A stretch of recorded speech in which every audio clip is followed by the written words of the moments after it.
I decided to finally play Doom 2016. I've had it in my library for some time now, but since Doom Eternal has recently come out and got people excited, I thought it was finally time to experience the reboot myself. Doom 2016 is a game of duality. It's a modern AAA shooter that harkens back to the classics that define the genre. It adapts the gameplay of the originals to suit a modern audience, but it also seems unimpressed by a lot of the additions that were made to the genre over the past couple of decades. It features checkpoints and pre-baked finishing moves, but you still don't have to reload any of your weapons manually, and your default movement speed is somewhere between Usain Bolt and a cheetah. There are suit and weapon upgrades, but health doesn't regenerate. You see this divide between the old and the new everywhere in Doom 2016, and this contrast between what it embraced from more recent shooters and what they chose to keep from the original Doom is both its biggest achievement and its greatest downfall. Let me start by saying that when Doom 2016 fires on all cylinders, when you're in the middle of fighting the legions of hell to kick-ass soundtracks, it's a bloody riot. The original Doom was already a power trip, but it was obviously limited by the technology of the era it was made in, and some of the gameplay aspects are very much of its time. Doom 2016 is basically a kept promise that the games industry made 30 years ago. They told us to imagine how cool this stuff would be if it were rendered in a believable, lifelike style. And Doom 2016 delivers on that promise like no other game I've ever played. It's visceral, exhilarating, fast, frenetic, and fun. Even the pre-baked finishing moves, or glory kills as the game calls them, are implemented in a way that adds to the high-octane gameplay without detracting from the rhythm of the fight, as it usually happens in most other games. And I'll be the first to say that back when the game was announced with its trailer that showed vastly slower gameplay, I had my doubts about this game.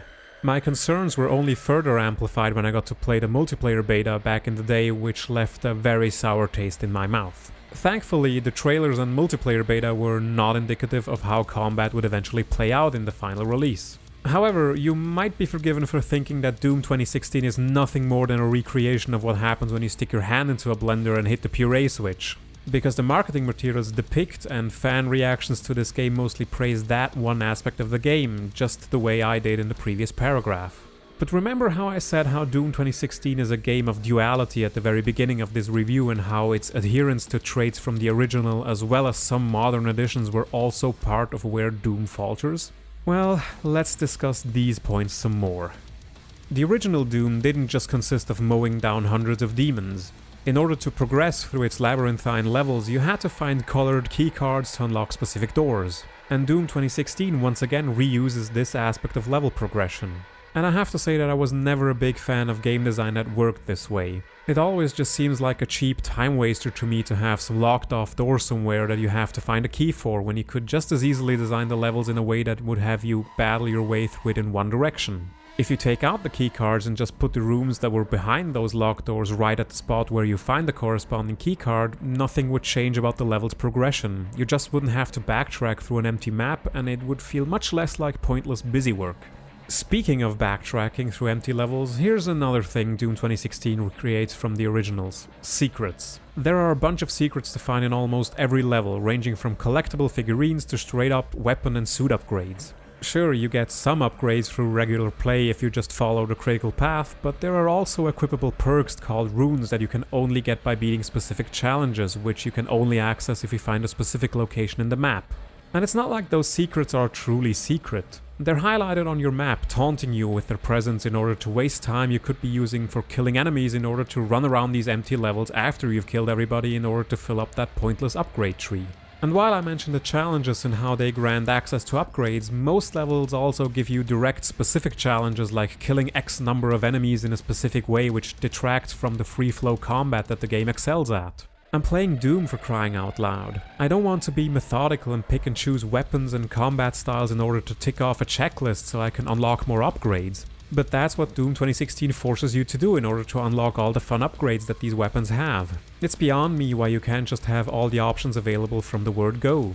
And if you truly have to have an upgrade system for weapons in a game called Doom, why not just unlock these upgrades periodically once you complete levels? It's like the game wants to consistently tease you away from the excellent combat to do something else, whether it's hunting keycards, secrets, or upgrades. And as a player, you really want those upgrades, because without them, combat can be significantly harder than it needs to be. Another thing the game constantly wants you to do instead of ripping and tearing through enemies is reading. There's so much reading to be done in the codex that you could be forgiven for thinking that this was a Mass Effect game. Literally, there are descriptions of how everything works, and naturally everything ties back to the MacGuffin du jour. It was the titular Mass Effect in that game and its Argent energy in Doom 2016. I mean, even your friggin' pistol is powered by it. It's the reason the entire operation on Mars exists. It supplanted any and all energy production on Earth, etc. And yes, I read all those codex entries, which were all flat, boring, matter-of-fact attempts at making the Doom universe seem grounded in real science, even though it's chock full of nonsensical technobabble.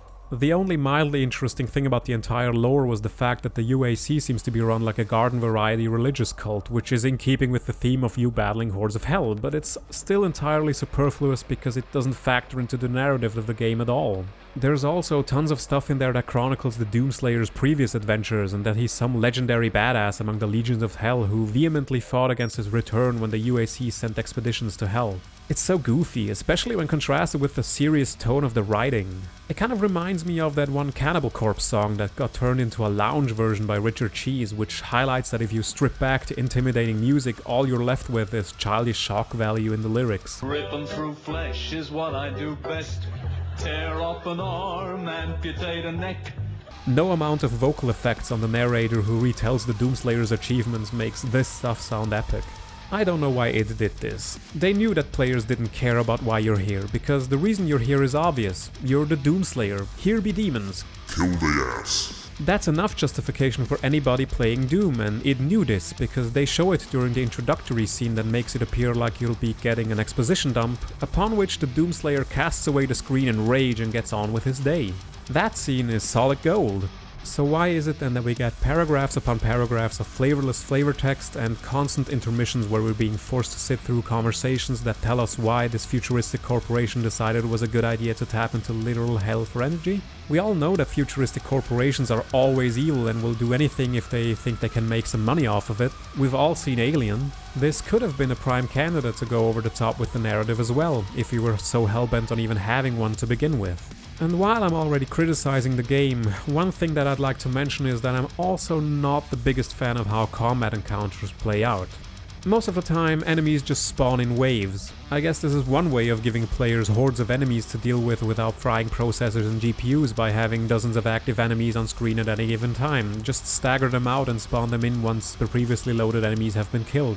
This might be an efficient way of managing the flow of combat and the number of enemies the player has to deal with, but it also means that you have absolutely no way of knowing how long the fight will last and what tactics you should employ. This is most apparent whenever a combat arena contains some kind of power-up, like the Berserk mode, quad damage or haste, because picking up those during the start of a fight is usually pointless since fights tend to get more difficult over time. But you can't know if those 4 revenants are supposed to be the climax of that fight or only a prelude to 2 barons of hell that this game spawns in right at the end.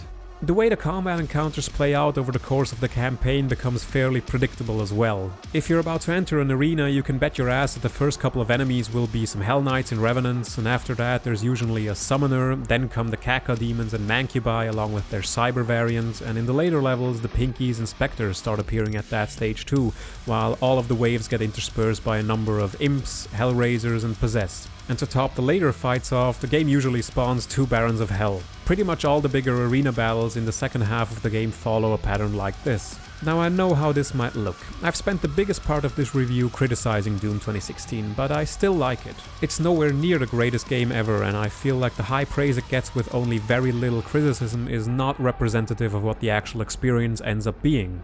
I want to reiterate, when you're in the midst of battle making Demon go boom, that's when the game absolutely shines, and that alone is worth recommending. And I don't need to waste half a review telling you that that stuff is absolutely awesome. It's all the rest that surrounds it, the unnecessary sidetracking through keycards and secrets, the bland upgrade systems, the lifeless narrative and the perfunctory flavor text that unfortunately detract from what Doom 2016 does best, and that's what needs mentioning. Doom 2016 told players to rip and tear, so let us fucking rip and tear. I know, asking for less ambition in a game is rare, but let's be frank here, this is Doom. You only have to get one thing right, and that's pointing and shooting an ever-increasing arsenal of awesome-feeling guns. You don't need to reinvent the wheel, and you don't need to add blinking lights and other nonsense to the wheel. Just rip and tear is enough.